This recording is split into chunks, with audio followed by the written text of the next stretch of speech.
My lovely students, welcome to Methodological. Get ready with your writing pad and pens and tap a like to start the session. So first question, in a group of students, half the students like coffee and 1/4 of the students who like coffee like tea also. Number of students who like neither tea nor coffee are half the number of students who like tea. If 9 students like both the drinks, then how many students like exactly one of the drinks? Pause the video, solve it, and then watch the solution. So in a group of students, half the students, यानी total students जितने भी हैं, half of that like coffee. Okay, 50% of the total number like the coffee, and 1/4 of the students who like coffee like tea also. So if we make a set of students liking coffee, so 1/4 of those students, 1/4 of those who like coffee like tea also, which implies that 1/4 of these students who like coffee like both the drinks, coffee as well as tea. और हमें last में question बता रहा है 9 students like both the drinks. So this 1/4 value must be equal to 9. 9 students like both coffee as well as tea. And if 9 is equal to 1/4 of total students who like coffee, so total क्या होगा? Total coffee likers will be 36. 4 times of 9. क्या ये clear है? Total coffee like करने वाले persons will be 9 का 4 times 36 होगा. And if 36 are total persons who like coffee, total students who like coffee, 9 are those who like coffee as well as tea. So remaining will be those who like only coffee, which will be 27. Okay. The number of students who like neither tea nor coffee are half the number of students who like tea. So हमें नहीं पता कितने लोग T like करते हैं. Let us assume कि only T like करने वाले हैं X. और question is saying those who like tea are double that of those who like neither tea nor coffee. क्योंकि neither tea nor coffee वाले कितने हैं? हाफ है. Half of those who like tea. और टी लाइक करने वाले लोग कितने हैं? X plus 9 हो गए. If X is only tea वाले persons, तो X plus 9 will be total persons who like tea. So remaining which like neither of the drinks is X plus 9 by 2. Okay. And since coffee likers are half the total students, so half the total students is 36. So this is 36. So remaining बचे हुए students भी 36 होंगे, यानी कि x plus 9 by 2.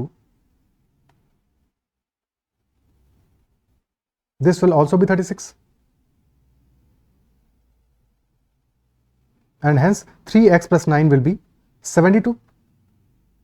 और यहाँ से 3x will be 63, x will come out to be equal to 21. And question is asking how many students like exactly one of the drinks?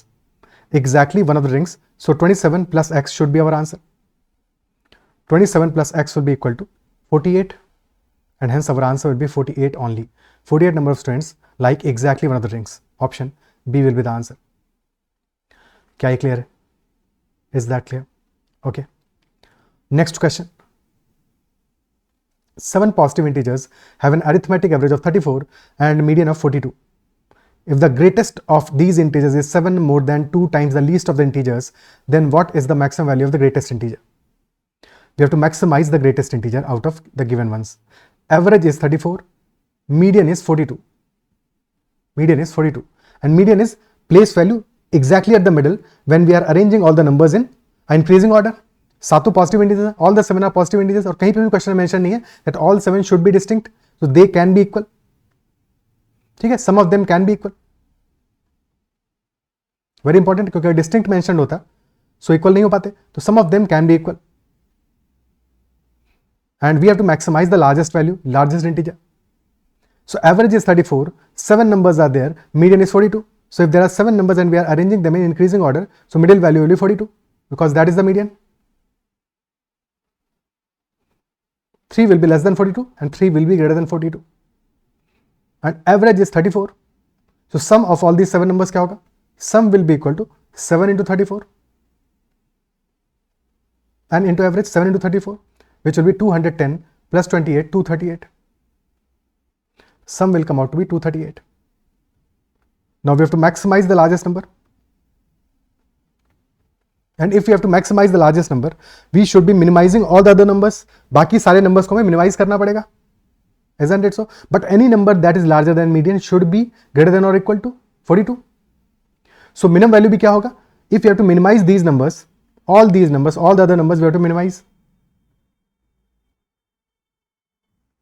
ठीक है, सो कितना भी छोटा वैल्यू होगा for these two numbers that must be 42, because equal तो हो सकते हैं, अगर इक्वल नहीं हो सकते 43 44 रखते, बट 42 होना पॉसिबल है, दे कैन बी इक्वल, ठीक है, but numbers lesser than 42 can be much less. And another condition of the question is if the greatest of these integers यानी कि last integer, the greatest integer is 7 more than 2 times the least of the integers. यानी कि एक condition और बांध दिया है कि lowest number if that is equal to x, तो greatest integer this will be equal to 2x, 2 times the least integer plus 7. So this will be 2x plus 7. And if you have to minimize all the other numbers, so if this number is x, so इससे बड़े वाले बाकी सारे numbers हमारे greater than equal to x होंगे. So these can also be equal to x. क्या clear है? हमने सारी की सारी वैल्यूज नोट डाउन कर ली. So first 3 numbers can be minimum x और other 3 next 3 numbers will be 42 42 42 और लार्जेस्ट नंबर हमारा अकॉर्डिंगली सेट हो जाएगा. सबका सम आ जाएगा हमारा x plus x plus x plus 42 plus 42 plus 42 plus 2x plus 7 and that total is 238. So this becomes 2x plus 3x 5x plus 126 plus 7 plus 133 is 238. So 5x is equal to 105 and x will be equal to 21. X comes out to be equal to 21. क्या last question में 21 ही आया था क्या? Okay. So x is equal to 21. Question is asking what is the maximum value of the greatest integer. So if x is 21, so value of the greatest integer will be 2x plus 7. यानी कि 2 into 21 plus 7. So that will be equal to 49. That will be equal to 49. Okay. अब ये तो हो गया हमारा आम जिंदगी अप्रोच. अब मेंटोस जिंदगी अप्रोच क्या होगा? What can be slightly better approach given the options? अच्छा 5 ऑप्शंस दिए, कोई बात नहीं. So the question is saying कि मैक्सिमम वैल्यू चाहिए हमें ग्रेटेस्ट इंटीजर का. एडिशनल कंडीशन क्या है? Additional condition is that greatest of these integers is 7 more than 2 times the least of the integers, and if we are attentive तो हमारा largest integer will be 2 times the smallest integer, यानी कि 2x मान लेते हैं. x अगर smallest integer है तो if x is the least of the integers then 2x plus 7, and if x is integer 2x में integer होगा 2x हमारा even हो जाएगा, even plus 7 this will be odd value. 2x plus 7 will be a odd value, और अगर ये odd है तो 42 नहीं हो सकता, 52 नहीं हो सकता, 70 नहीं हो सकता. A, C and D are knocked out. So between B and D should be the answer either 49 or 91. Isn't it so? ठीक है. So if 49 is the answer, then 2x plus 7 क्या हो जाएगा? This will be equal to 49. So 2x will be 42, x will be equal to 21. But पहले हमें किसको check करना चाहिए था? क्योंकि हमें maximum value of the greatest integer चाहिए, तो पहले मैक्सिमम वैल्यू को चेक करना चाहिए था कि 91 को चेक करते. तो 2x plus 7 is equal to 91. So 2x will be equal to 84 and x will be equal to 42. X comes out to be equal to 42. और क्वेश्चन ये कह रहा है कि मीडियन वैल्यू इज 42. चलो मीडियन 42 है तो अलाउड है, इससे छोटी वैल्यूज भी हमारी 42 हो सकती हैं, but average is 34. And if average is 34 तो smallest value can not be greater than average. Smallest value has to be less than average. Isn't it so? At the max अगर सारी वैल्यूज इक्वल भी होती तब भी equal to average होता. तो smallest value has to be less than equal to 34, can not be 42. So ये second वाला केस तो पॉसिबल ही नहीं है. So only one case is possible and that is option B 49. So अगर हम सीधे सीधे ऑप्शंस को चेक करते हैं तो स्ट्रेट अवे हमें आंसर अपना मिल जाता. क्या ये अप्रिशिएट कर पा रहे हो? ठीक है. अदरवाइज अप्रोच तो क्लियर ही है. अगर एक से ज्यादा ऑप्शन फंसाते तो उस केस में पता है कैसे सॉल्व करना है. Okay, clear. Next question. In a stack of cards, 9 cards are blue and the rest are red. If 2 cards are to be chosen at random from the stack without replacement, the probability that the cards chosen will both be blue is 6 by 11. Find the probability that the cards chosen will be of different color. So 2 cards are to be chosen at a random from the stack without replacement. The probability that the cards chosen will both be blue is 6 by 11. 9 cards blue हैं, total cards कितने हैं पता नहीं, rest are red. Fine. So if we are choosing both blue, favourable event क्या है? Both blue. और total event हमारा क्या होगा? Any 2 cards. So if there are total n cards, blue cards are 9, total cards are n, so red cards will be n minus 9.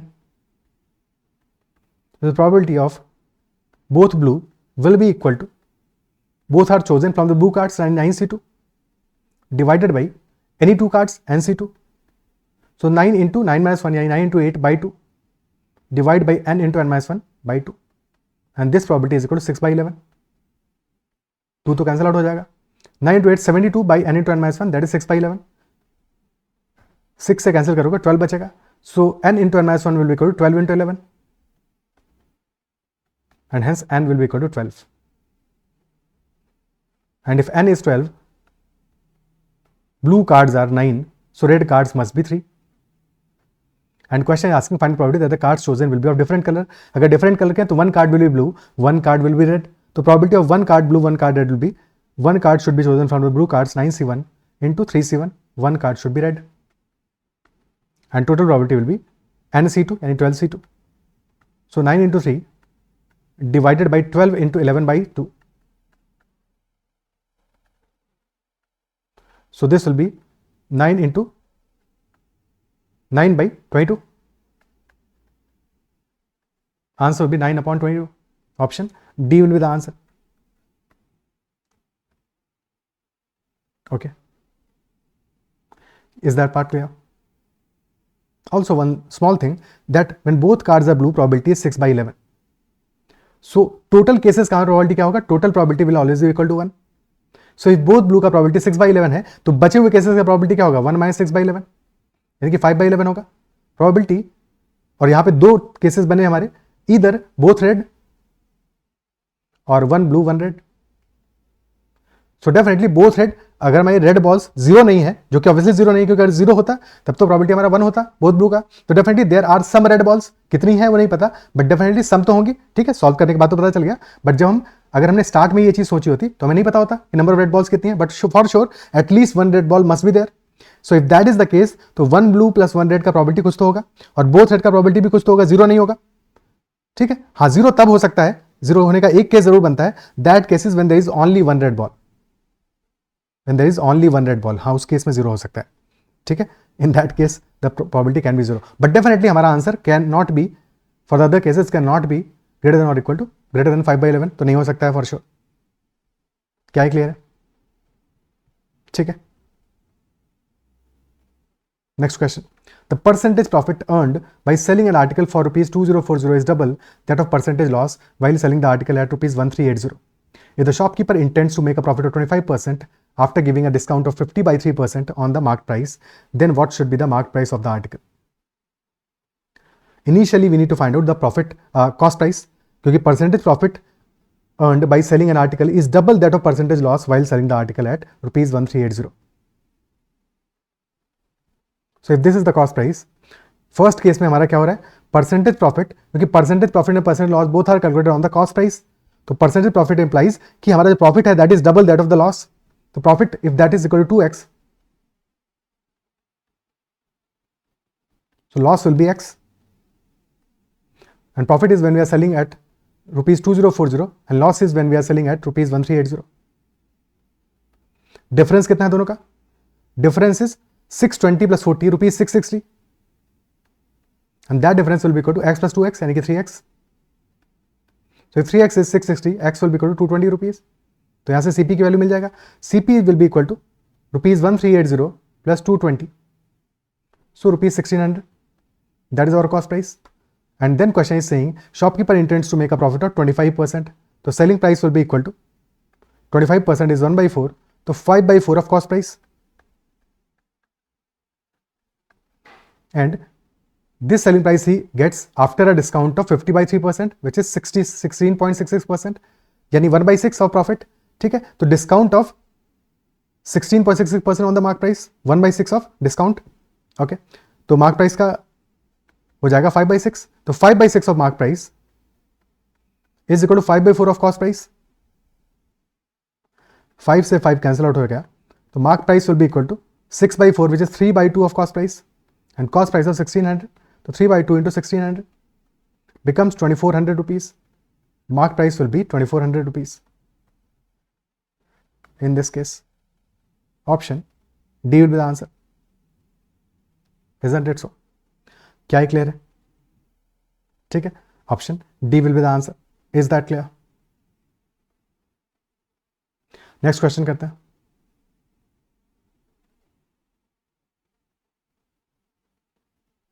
A certain amount is lent at R% per annum simple interest for 4 years. If the amount was lent at 3R by 2% per annum simple interest for Y more years, then the interest amount would have been 2 times more than the earlier interest. If rupees 6,000 is lent at 10% per annum simple interest for Y years, then find the interest. Then interest क्या होगा?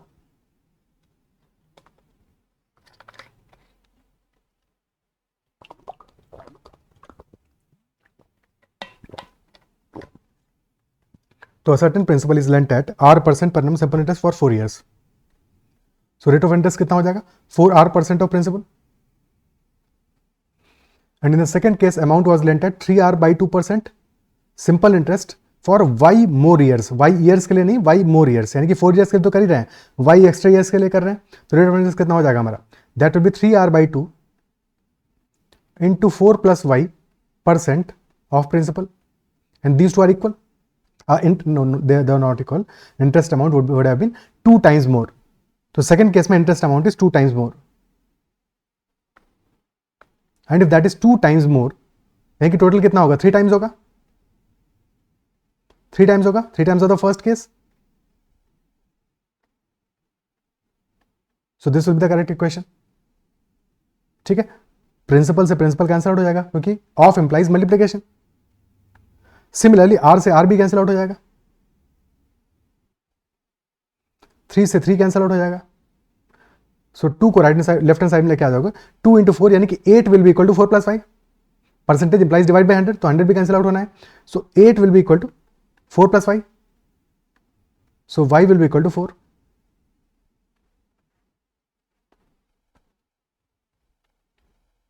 Okay, y will be equal to 4 यानी कि y की value कितना आ गया? 4 आ गया. 4 years आ गया. Then question ask rupees 6,000 is lent at 10% per annum simple interest for y years. तो हमारा इंटरेस्ट क्या होगा? So y is equal to 4, 10% rate of interest है, तो 6,000 का 40% यानी 6,000 into 40% which is 2/5. So answer आ जाएगा 2,400 rupees.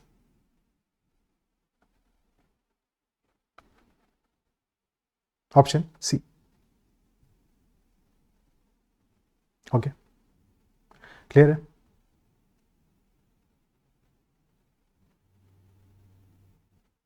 Next question. In 2020, the population of Bigapur was 9,900. In 2021, the total population increased to 10,560. If the population of males increased by 5% and the population of females increased by 8%, then find the ratio of males and females in Bigapur in year 2021.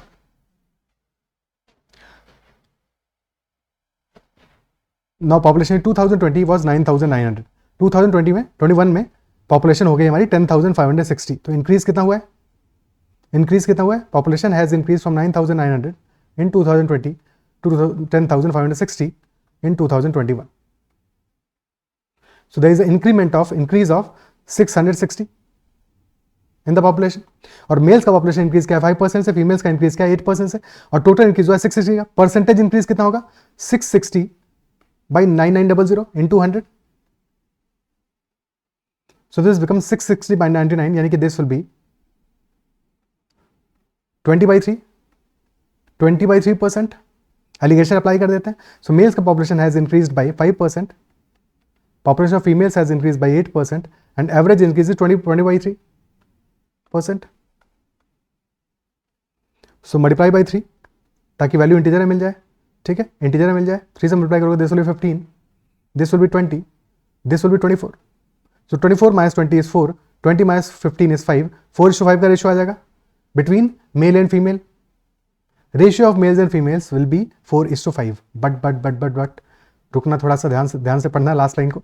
Last line question का पूछा है, then find the ratio of males and females in Bigapur in year 2021.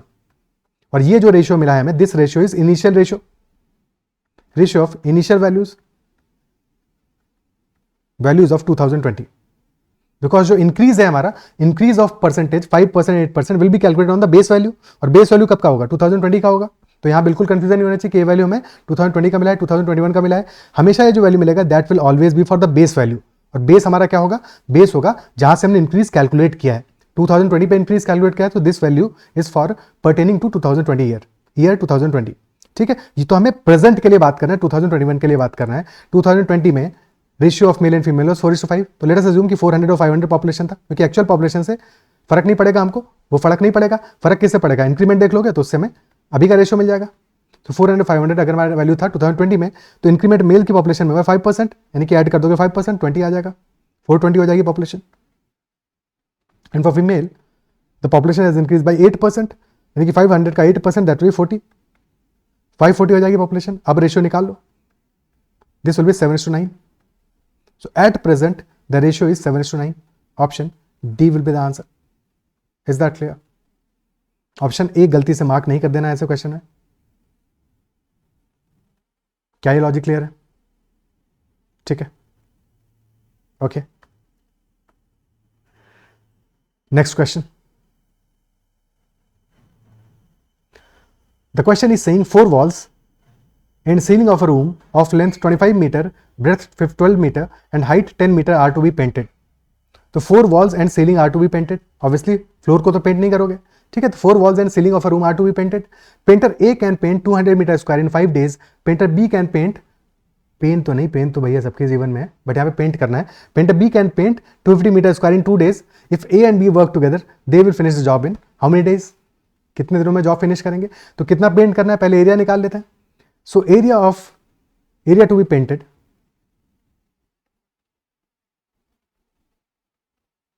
this will be equal to perimeter of the room multiplied by height plus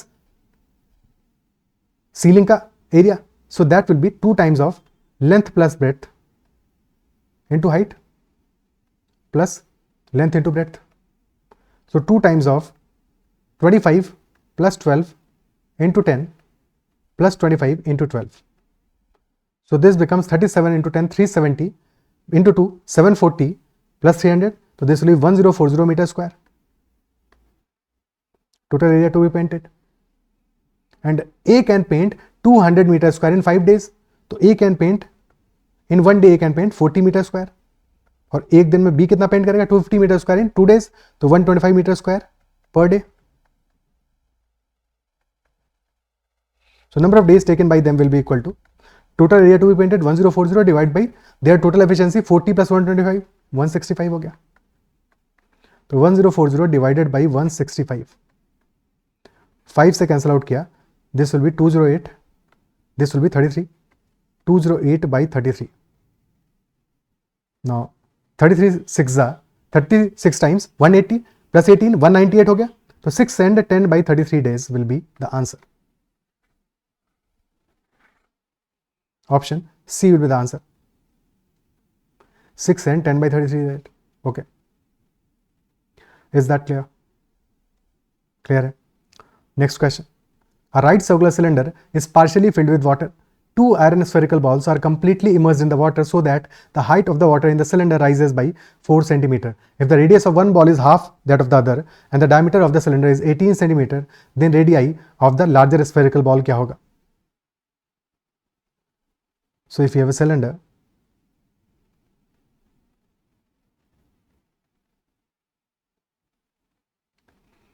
which is partially filled with water, okay.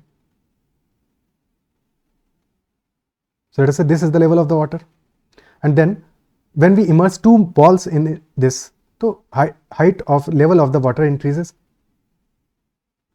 and let us say it increases by h. कितने से increase कर रहा है? 4 centimetre से increase कर रहा है. Okay, so this increase is the important, क्योंकि ये जो वॉल्यूम में इंक्रीज हो रहा है this is only because of the spherical balls that are immersed. ठीक है, सो इंक्रीज का वॉल्यूम क्या आ जाएगा? बिकॉज ये इंक्रीज भी सिलिंड्रिकल शेप में हो रहा है, सिलिंड्रिकल शेप में हो रहा है, और सिलेंडर का diameter is given as 18 centimetre. If diameter is 18, तो radius of cylinder is 9 centimetre और height of level increase is 4 centimetre. So volume of increase कितना आ जाएगा? This volume of increase, this will be equal to pi capital R square H, and this will be equal to, this rise will be equal to volume of the 2 spherical balls, and we know radius of one ball is half that of the other. Radius of one ball is half that of the other. So larger spherical balls का radius अगर हम 2r मान लें, smaller का हो जाएगा r. So this will be equal to 4 by 3 times pi r cube. For the larger spherical ball, this will be pi into 2r cube. For the smaller spherical ball, this will be 4/3 pi r cube. ठीक है, और capital R is equal to 9, H is equal to 4, तो pi into 9 into 9 into 4, this is equal to 4/3 pi r cube को common ले लो right hand side में, बच जाएगा 2 cube which is 8 plus 1 which is equal to 9, तो 9 से 9 cancel out हो जाएगा, पाई से पाई कैंसिल आउट हो जाएगा, ओके बच जाएगा 9 इंटू 3, 4 से 4 भी कैंसिल आउट हो जाएगा, so r cube is equal to 27, so r will be equal to 3। और क्वेश्चन है क्या पूछा, radius of the larger spherical ball, so r हमारा किसका रेडियस है, radius of the smaller spherical ball, that is 3, larger spherical ball का radius आ जाएगा 6, option C will be the answer. Okay clear है। Next question, if x tan 60 degree and cos 45 plus cos 45 degree is equal to sec 45 degree, then find the value of x square plus 1. X tan 60 plus cos 45 is equal to sec 45, then find value of x square plus 1. Now since this is x square और x की value तो यहाँ से real ही आएगी, तो x square plus 1 should be greater than 1, definitely greater than 1 होगा भाई, या तो 0 भी हो सकता है किसी केस में, तो ग्रेटर देन इक्वल टू 1 होगा, बट अगर ऐसा है तो ऑप्शन ए आंसर नहीं हो सकता, ऑप्शन डी आंसर नहीं हो सकता, बिटवीन बी एंड सी कोई एक आंसर होगा। Now x tan 60 is equal to √3, x into √3 plus cos 45 is 1/√2 and sec 45 क्या होगा, sec 45 will be 1 upon cos 45, so that will be equal to 1 upon 1/√2, यानी कि this will be equal to √2, so x into √3 this will be equal to √2 minus 1 upon √2, LCM ले लोगे √2, तो this will be 2 minus 1 upon √2, यानी कि 1/√2, so x will be equal to 1/√2 into √3 यानी 1/√6, and hence x square will be equal to 1/6, so x square plus 1 will be 1 plus 1/6 which is equal to 7/6, okay 7/6 answer हो जाएगा। Next question, a person gave 2/5 of his income to his elder son and 33% to his younger son. He saved his remaining money in the trusts A, B, C in the ratio 3:5:2. If the difference between the amounts received by both the sons is ₹2100, then find the amount saved by him in trust C. 2/5 of his income to his elder son. 2/5 कितना होगा, 1/5 is 20%, 2/5 हो जाएगा 40%. तो 40% of the income he gives to his elder son and 33%, अब यहाँ पे देखो एक गलती होने का स्कोप क्या है कि 33% मेंशन है, बट तुम इसको 1/3 एज्यूम कर लो, 33% this is not equal to 33.33%। अगर 33% दिया है तो इसको 33% ही एज्यूम करना है, ठीक है। 33.33% is 1/3, 33% is not 1/3, that is 33/100, तो 40% माइनस 33%, यानी कि डिफरेंस हमारा कितना आएगा, difference will be 7% of income and that is given as equal to 2100। तो अगर 7% हमारा 2100 1% हो जाएगा 300, तो इनकम आ जाएगी हमारी 1% 300 है, यानी कि इनकम विल बी 30,000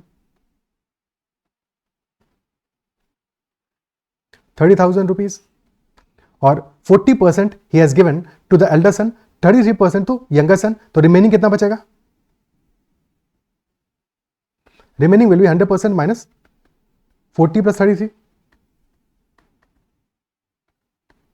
एडिशनली ये भी मेंशन था कि 25% टू 2/5%, 2/5 या फिर 40% उसने एल्डर सन को दिया है, और बचे हुए का 33% नहीं दिया है, टोटल का 33% है, ये भी ध्यान देना है। कभी कभी यहाँ पे रिमेनिंग होगा 33% और remaining to the younger son, तो वो डिफरेंट क्वेश्चन हो जाएगा।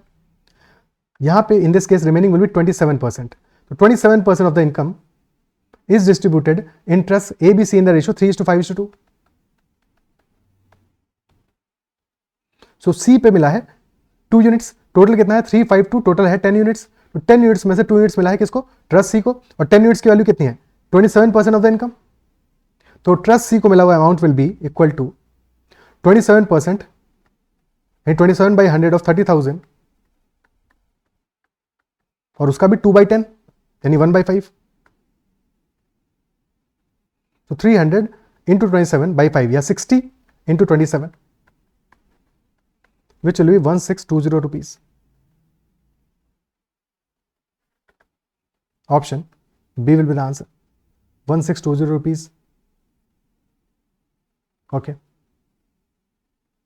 clear है।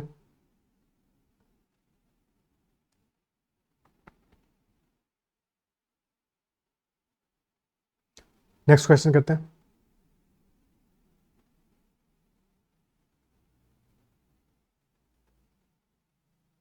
बाकी वन स्टेप में करना होता है हमें. एग्जाम में कैसे करोगे? 40% गिवन है हमें, income he has given to elder son, 33% younger son, difference आ गया हमारा 7%.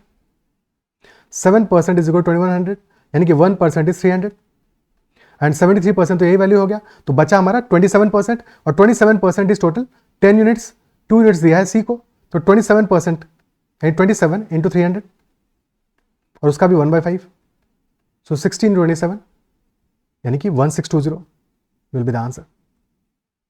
From the top of a tower, the angle of depression of two objects on the ground on the same side of it are observed to be 60 degree and 30 degree respectively, and distance between the objects is 400 root 3 to find the height of the tower. Angle of depression of two objects on the ground is 60 and 30 degree, and they are on the same side.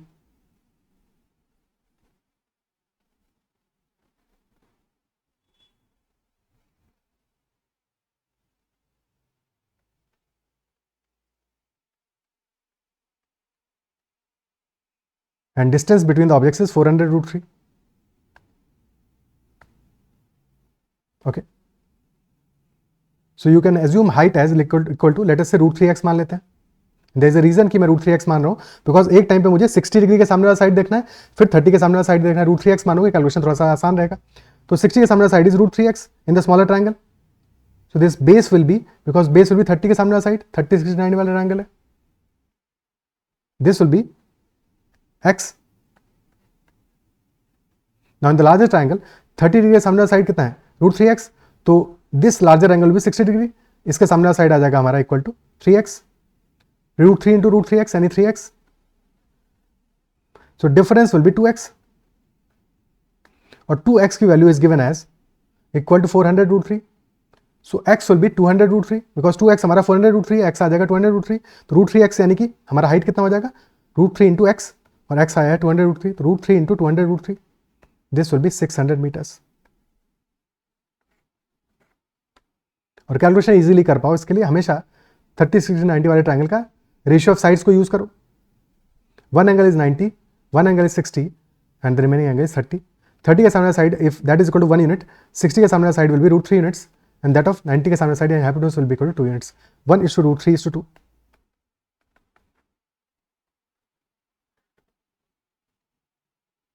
Okay, clear है? And if you have not already watched the height and distance wala session, then make sure to check out that to see the variety of questions that I have covered. Okay. Next question. A railway half ticket costs half the full fare, but the reservation charges are same on the half ticket as on a full ticket. One reserved first class ticket from the station A to B costs rupees 2530. Also one reserved first class ticket and one reserved first class half ticket from station A to B cost rupees 3810. To find the full first class fare from station A to B and also the reservation charge for a ticket. And question is saying half ticket का cost जो है half the whole fair है, but reservation charge same है दोनों ही tickets में. तो full ticket का charge क्या है? 2530. तो full fair plus full fair अगर एफ मान लेते हैं, रिजर्वेशन चार्ज आर मान लेते हैं, तो F plus R is equal to 2530. और one full ticket plus one half ticket का चार्ज कितना है? रुपीज 3810. तो डिफरेंस कितना आ जाएगा हमारा? डिफरेंस आ जाएगा हमारा 3810 minus 2530. So that will be equal to 1280. And this 1280 is fare for the half ticket. तो half fare plus reservation charge. पहले वाले केस में क्या है? फुल टिकट का चार्ज है, दूसरे में full ticket plus half ticket का चार्ज है. तो हाफ टिकट का चार्ज आएगा F by 2 plus R, that is equal 1280. ठीक है. अब फर्स्ट में सेकंड को सब्ट्रैक्ट कर दो, फर्स्ट माइनस सेकंड, तो आर तो कैंसिल आउट हो गया. F by 2 will be equal to 1250. तो यहां से एफ की वैल्यू आ गया 2500 rupees.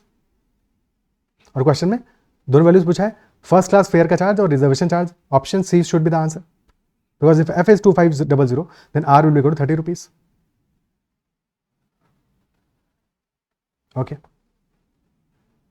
isn't it so? Clear है? Next question. The sum of the length, breadth and height of a cuboid is 20 centimeter. If the length of the body diagonal of the cuboid is 12 centimeter, then find the total surface area of the cuboid. Total surface area of the cuboid क्या होगा? Sum of length, breadth and height of the cuboid is 20 centimetre. Length of the body diagonal of cuboid is 12 centimetre. So in a cuboid, body diagonal is the longest diagonal, and if length is L, breadth is B, height is H, so length of the body diagonal,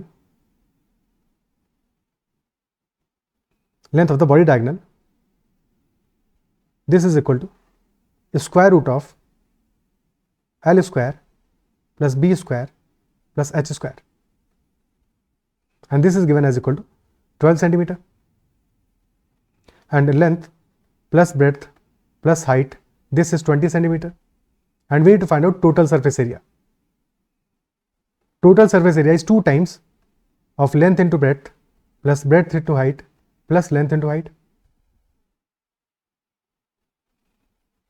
So कैसे find out करोगे? If we square this value, L plus B plus H is 20, square कर दो इसको, तो on squaring this becomes L plus B plus H whole square.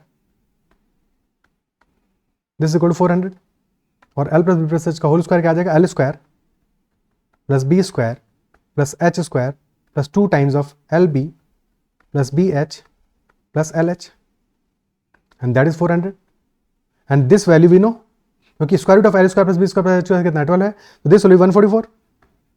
So 2 times of LB plus BH plus LH, this will be equal to 400 minus 144, यानी कि this will be 256 centimeter square. The total surface area. Option A will be the answer. Is that clear? ठीक है, answer आ जाएगा हमारा 256 centimetre square. Okay, next question. Train A traveling at 126 km per hour overtook train B traveling in the same direction in 30 seconds. If train B had been traveling at twice its speed, then train A would have taken a minute to overtake it. Find the length of train B if it is 1/4 the length of train A. Length of train B if it is 1/4 the length of train A. और train A की speed given है, train B और train A both are moving in the same direction, and train A is overtaking train B.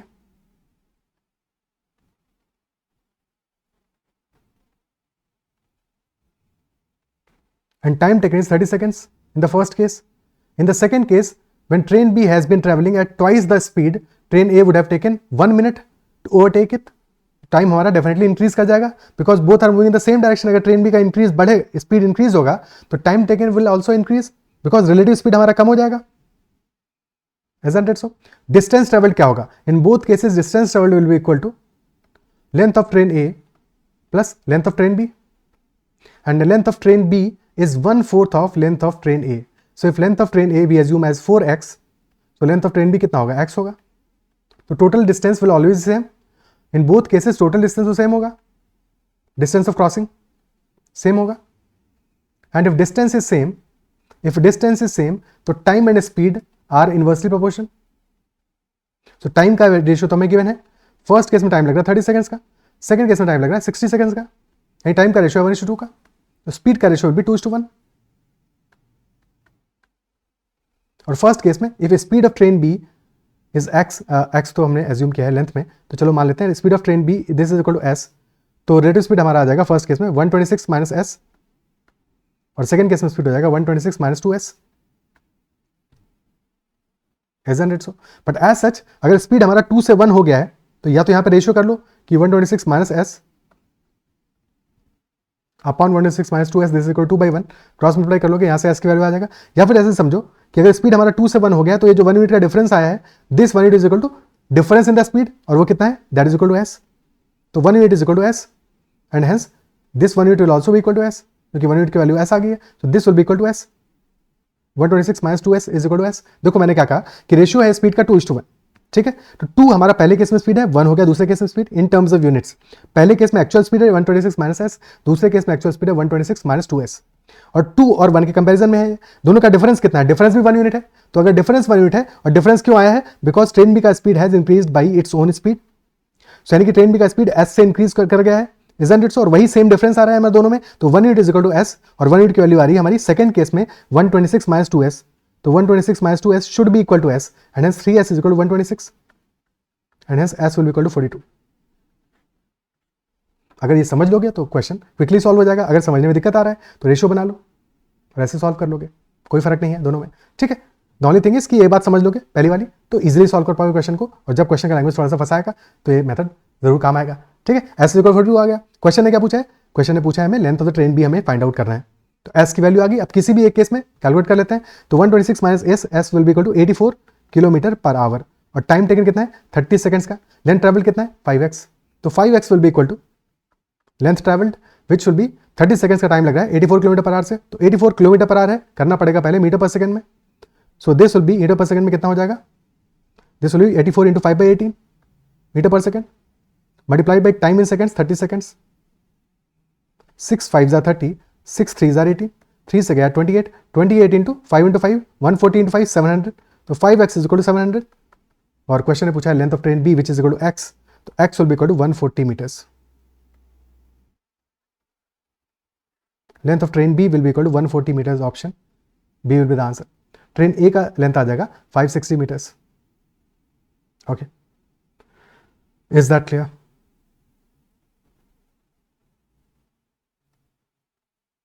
Next question, two positive numbers differ by 2001. When the larger number is divided by the smaller number, the quotient is 9 and the remainder is 41. The sum of the digits of the larger number क्या होगा? What will be sum of digits of the larger number? There are two positive numbers, they differ by 2001. And when larger number is divided by smaller number, quotient is 9, remainder is 41. So larger number will be 9 times the smaller number plus 41. क्या ये बात appreciate कर पा रहे हो कि larger number will be 9 times the smaller number plus 41, and if that is so, तो definitely हमारा larger number क्या होगा, 9 times the smaller number क्या है, वो भी एक इंटीजर है, तो 9 times smaller number यानी कि this will be multiple of 9 plus 41, larger number will be multiple of 9 plus 41, और multiple of 9 plus 41 हम क्यों सोच रहे हैं, बिकॉज हमें आंसर चाहिए सम ऑफ द डिजिट्स का, हमें एक्चुअल में ये नहीं जानना है कि larger number की वैल्यू क्या है, our concern is to find out sum of digits, और ऑप्शन है हमारे 10 11 14 15, ठीक है। So if large number is 9s plus 41, sum of digits हमारा क्या हो जाएगा, बेसिकली लार्ज नंबर हमारा हो जाएगा 9 का मल्टीपल प्लस 41 क्या है, 41 इज 36 प्लस 5, ओके, तो 9s प्लस 36 ये तो मल्टीपल ऑफ 9 है, प्लस एक्स्ट्रा इज 5, तो 9 का multiple plus 5, and if that is the case तो सम ऑफ डिजिट्स हमारा विल बी 9 का multiple plus 5, sum of digits में हमारा 9 का मल्टीपल प्लस 5 होगा, ओके। तो कौन सा ऑप्शन में आ रहा है, सिर्फ 1 plus 4 5, option C must be the answer. हाँ, अगर 23 भी गिवन होता तो जरूर फंस जाते हम लोग, या 5 भी गिवन होता तो भी फंस जाते, बट ऑप्शंस जो गिवन है उनके हिसाब से straight away option C answer हो जाएगा। दो क्वेश्चन वैसे भी इजी था, बट क्या ये चीज समझ पा रहे हो, कभी कभी डिफिकल्ट क्वेश्चन में ये अप्रोच अप्लाई कर सकते हो, अगर 9 का मल्टीपल में चीजें दी हुई हैं, और अगर दी हुई हैं और डिफिकल्ट क्वेश्चन है तो शायद एग्जामिनर तुमसे चाहता है कि तुम यूज करो इस फंडा को, अदरवाइज कैसे सॉल्व करोगे, अदरवाइज भी क्वेश्चन आसान है, because L is equal to 9 times S plus 41 and difference is 2001, so L minus S is equal to 2001, and as per this equation L is equal to 9S plus 41, यानी कि L minus S will be equal to 8S plus 41, so 8S will be equal to 1960, so S will be equal to 245, S आ गया 245, so L will be equal to 245 plus 2001 यानी 2246, okay. तो ये question तो simple ही था, but otherwise ये फंडा भी समझ में आना चाहिए, क्लियर है। Next question, the average marks obtained by 40 students of a class is 86. If the 5 highest marks are removed, the average reduces by 1 mark. Average marks of the top 5 students क्या होंगे, 40 students के average marks कितने हैं, 86 है, and 5 highest marks if they are removed, 5 students के highest marks को हमने remove किया, तो for remaining 35 the average reduces by 1 mark, तो now average is 85 for 35 students, तो एवरेज रिड्यूस किया है 1 मार्क से, तो डेविएशन कितना हो गया 35 इंटू -1, डेविएशन है -35 का फॉर दीज 35 स्टूडेंट्स, ठीक है, डेविएशन है -35 का, तो फॉर रिमेनिंग 5 स्टूडेंट्स डेविएशन कितना होगा एवरेज से, +35 होगा, तभी तो एवरेज हमारा 86 आएगा एग्जैक्टली। तो अगर नेट डेविएशन हमारा प्लस 35 है फॉर 5 स्टूडेंट्स, तो एक स्टूडेंट के लिए एवरेज डेविएशन कितना होगा 35/7, तो एवरेज डेविएशन आ जाएगा हमारा +7 और डेविएशन कितना है +7 का एवरेज से, एवरेज हमारा 86 था, तो average for these 5 students will be 86 + 7 which is equal to 93. 93 will be the answer. Okay, otherwise equation बनाओगे तो ऐसे इक्वेशन बनाओगे 40 × 86 that is equal to 35 × 86 -1 plus 5 × average of these 5. ठीक है, 35 × 86 को सब्ट्रैक्ट कर दो 40 × 86 में बचेगा 5 × 86. This is equal to 5 × a -35, तो a -7 बच गया, 5 से 5 कैंसिल आउट हो गया, a will be equal to 86 + 7 93.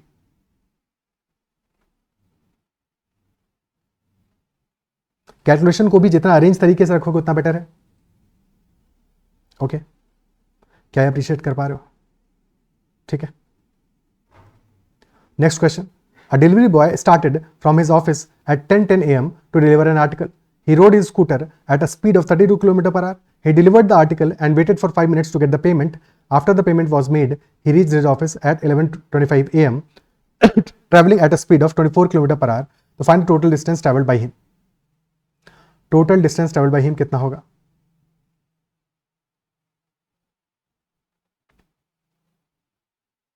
Okay, solve करो. Started from his office at 10:10 a.m. He rode his scooter at a speed of 32 km/h. Delivered the article, waited for 5 minutes, and after the payment was made, he reached his office at 11:25. 10:10 पे start किया, 11:25 पे वापस पहुंच गया. Total time कितना हुआ? Total travel time कितना हुआ? Total time is 1 hour 15 minutes, यानी कि 75 minutes, बट 5 minutes तो वेट किया है उसने. Travel time will be 75 - 5, 70 minutes. Okay, and while he was going, speed was 32. While he was returning, speed was 24. Distance travel same था both cases में, distance travel same था. Speed का ratio क्या आ रहा है? फर्स्ट केस में 32, second case में 24, तो स्पीड का रेशियो आ रहा है 4:3. तो टाइम का रेशियो क्या होगा? जस्ट अपोजिट होगा, 3:4. And total time is 7 minutes which is equal to 70 minutes, यानी कि 10 minutes इज 1 unit का टाइम. सो जाते समय टाइम कितना लगा होगा? 3 minutes, यानी 3 × 10 30 minutes. 30 minutes टाइम लगा होगा. स्पीड वॉज 32 km/h, तो डिस्टेंस विल बी 32 × 30 minutes, यानी 30/60, 16 किलोमीटर. 16 किलोमीटर जाते समय, 16 किलोमीटर लौटते समय. Total distance will be 32, double of that 16 kilometre. Total distance travelled by him will be 32 kilometre. Is that clear? Okay, ठीक है.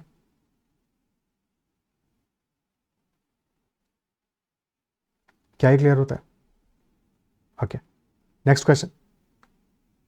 Find the value of 1/15 plus 1/35 plus 1/63 plus 1/99 plus 1/143. The value of 1/15 plus 1/35 plus 1/63 plus 1/99 plus 1/143 क्या होगा? Now 15 is 3 × 5, 35 is 5 × 7, 63 is 7 × 9, 9 × 11, 11 × 13. Okay. So 1/15 which is equal to 1/3 × 5. So 1/3 minus 1/5 क्या होगा? This will be 2/15, but हमारा value है 1/15 और सारी case में denominator में डिफरेंस कितना आ रहा है? 2 वैल्यूज के बीच का डिफरेंस 2 का है. ठीक है, सो 1/3 minus 1/5 is 2/15. तो can be write 1/15 as equal to 1/3 minus 1/5, but ये तो होता 2/15, तो 1/2 से मल्टीप्लाई कर दो. तो 1/2 × 1/3 minus 1/5, तो 1/15 हो जाएगा 1/2 × 1/3 minus 1/5 plus 1/5 minus 1/7 for 1/35 plus 1/7 minus 1/9 plus for 1/63 plus 1/9 minus 1/11 plus 1/11 minus 1/13. So 1/5 से 1/5 cancel out हो गया, 1/7 से 1/7, 1/9 से 1/9, 1/11 से 1/11. So this becomes 1/2 into 1/3 minus 1/13, which is 13 minus 3, 10/39. So 1/2 into 10/39 So answer will be 5 upon 39. This will be the answer, 5 by 39. Is that clear? ठीक है, 5 by 39 will be the answer. Option A will be the answer. Isn't it so? Clear है? ठीक है.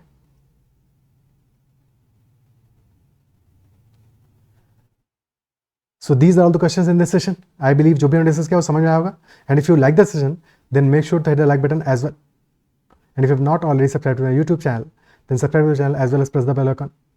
You can also join the Telegram channel Methodological or message me on Telegram at ADITYKT for any queries or concerns regarding your preparation. Or if you have any other questions, ठीक है, make sure to give your feedback in the comments as well. That's all. Bye bye. Take care and keep learning. See you in the next session.